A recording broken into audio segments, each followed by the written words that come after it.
il y a aussi les rapports des experts en balistique. Les experts en balistique ont démontré que puisque dans le corps du président, il y a jusqu'à cette heure une balle qui est restée là dedans. Et selon le témoignage de M. Émile Motta, que l'assassin présumé aurait tué le président en tirant à bout portant à moins d'1 mètre la distance qui séparait le présumé assassin du président. Une distance de moins d'1 mètre. Les experts en cardiologue, et moi je suis du domaine militaire, je sais aussi, et Joseph Kabila le sait très bien, que tirer à bout portant avec l'arme supposée être possédée par Rachidi, on ne peut pas tirer sur quelqu'un et l'arme est restée dans le corps à bout portant. La balle plutôt. La balle ne pouvait pas rester dans le corps si cette balle-là qui est restée dans le corps, si elle était tirée par les tireurs que décrit M. Émile Motta. C'est une situation étrange. Et nous avons toujours revendiqué qu'il y ait de bonnes enquêtes. Une commission d'enquête libre et indépendante sous les tortures. J'avais plaidé pour cette commission. J'ai m'adressé à Nono Lutula qui présidait l'une des commissions d'enquête. Je lui disais que s'il vous plaît, une commission tribale n'est pas celle qui peut enquêter sur la mort d'un chef de l'État.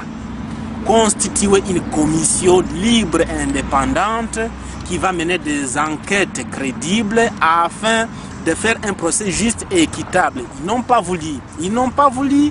Et puis aujourd'hui, ils donnent des versions juste pour cacher la vérité.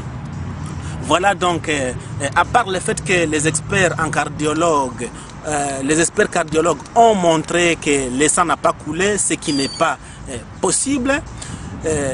Les experts en balistique ont démontré que les balles tirées n'ont pas seulement été tirées de gauche vers la droite. Il y a eu aussi des balles, une ou deux, tirées de la droite vers la gauche selon les rapports, ceux qui ont vu le corps du président.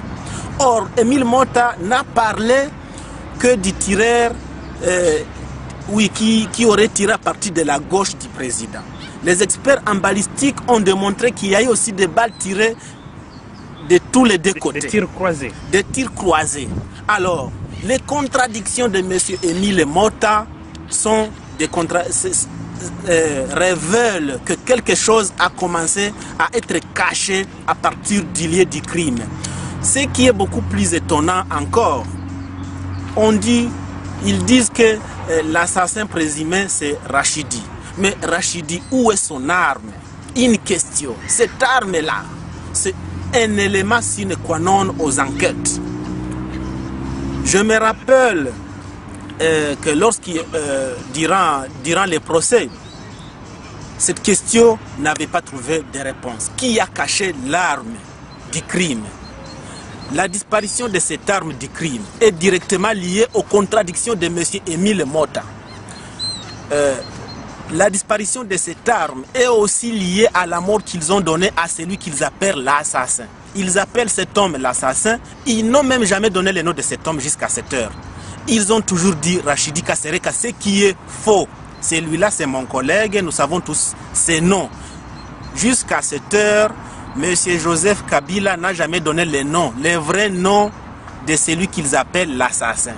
Moi, j'attends à ce qu'ils disent d'abord le nom de cet homme, que les Congolais, ils ont droit à l'information, qu'ils sachent qui est cet homme. Dire que c'est Rachid Kasereka, c'est déjà de la tricherie, ce n'est pas ce nom. Moïse Congolola même dit dans son livre, c'est faux, c'est une façon de donner toujours ce qui est modifié, toujours ce qui est mauvais, ce qui est faux. Donc voilà un peu, lorsqu'on parle de faits liés à cet assassinat-là, on ignore, M. Arnaud Zeitman devrait partir par les faits réels liés à cet assassinat. Son rapport n'a pas de forme, c'est des conclusions sans fond. C'est des conclusions liées sur la forme, sur les sentiments, sur les analyses, sur les imaginations, les déductions, effectivement. Comme il fait en arrondissant 36 jours en moins de 24 heures. C'est exactement ce que Moïse Congolo, ce que Joseph Kabila, ce que l'équipe qui était au pouvoir en ce moment-là et qui continue à être au pouvoir jusqu'à cette heure. Ça, c'est ce qu'ils ont fait pour essayer de détourner ce qui est vrai en faveur de ce qui est faux.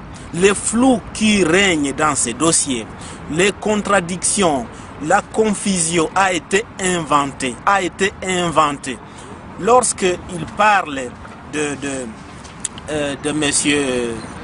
Georges Mirindi comme complice présumé de l'assassin, ça c'est une façon de cacher exactement ce qu'ils savent. Ils savent, mais ils ne veulent pas.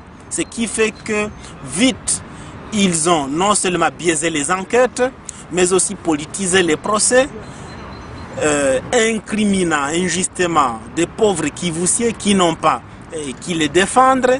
C'est ça exactement ce qui fait que nous avons toujours revendiqué, nous avons toujours exigé qu'il y ait un procès pour cette affaire, pour que les vrais coupables soient connus, qu'on libère les innocents. Et aussi une autre chose qu'on ne doit pas ignorer, le procès a été un moment pour les malins à mélanger les choses.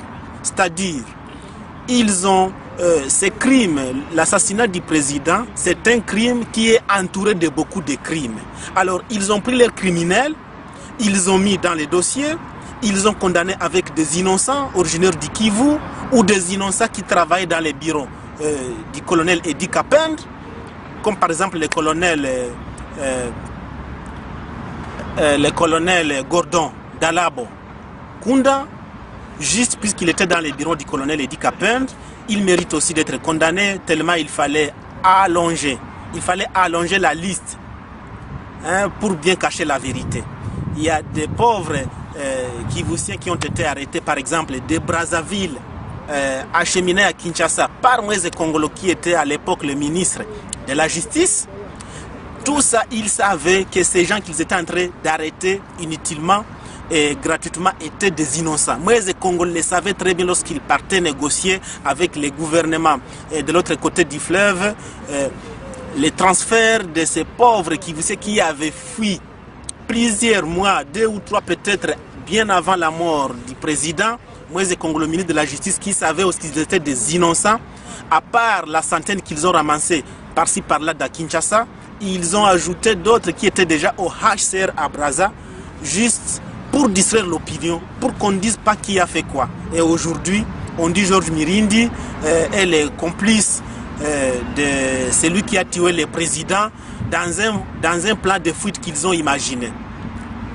Le témoignage du major Mouchipai, qui était un commandant bataillon au GSSP. Mouchipai qui disait au procès être entré exactement au lieu du double crime. Il a rencontré les cadavres de celui qu'ils appellent assassin. Mouchipai affirmait que lui il avait vu le corps de celui qu'ils appellent assassin, l'arme de cet assassin dans sa gaine et autour du cadavre, à sa ceinture, là où l'arme doit exactement se retrouver. On peut se poser la question de savoir, quelqu'un qui vient de tuer le chef de l'État, qui a un plan de fuite entre parenthèses, mais qui laisse un témoin si réellement cet homme-là avait un plan de fuite après avoir tué le chef de l'État? Comment peut-il avoir un plan de fuite et puis il laisse un témoin, lui qui a besoin du secret? Quel secret pouvait-il garder alors qu'il venait de laisser un témoin qu'il a vu? Comment peut-on imaginer quelqu'un en train de fuir dans ce qu'ils appellent plan de fuite? Il rencontre un obstacle, un certain Chiribagoula. Il n'ose même pas tirer sur Chiribagoula. Il n'ose pas tirer sur Chiribagoula. Il ne tire pas sur lui. Pourtant, il a un plan de fuite bien préparé selon eux.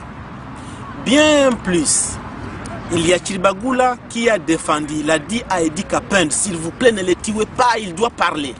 Il doit parler, c'est un conseil sage. Mais en tuant celui qu'ils appellent l'assassin, ils ont tué la vérité, ils ont voulu tuer, ils ont tué cet homme pour protéger quelque chose. Et ce quelque chose-là sera un jour connu lorsqu'il y aura une commission d'enquête libre et indépendante lorsque il y aura une commission d'enquête qui se basera sur les faits, pas sur les sentiments, pas sur les tribalismes, pas sur pas sur les règlements de compte où on veut par exemple noyer X, alors il faut l'accuser de rage. Non, lorsqu'il y aura une commission d'enquête qui se basera sur les faits, par exemple, la veille de la mort du président, mais il y a eu des armements de toute la ville de Kinshasa. Le camp Kokolo, tous les militaires, le camp Tchatch, tous les militaires, sauf quelques unités, tous les militaires ont été désarmés la veille.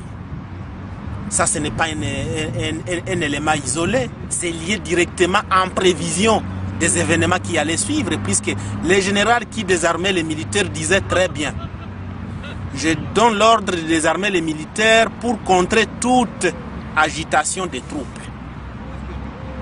Alors, si nous avons des oreilles pour comprendre, nous comprendrons un jour. Sinon, je crois moi qu'il y a le temps de dire la vérité.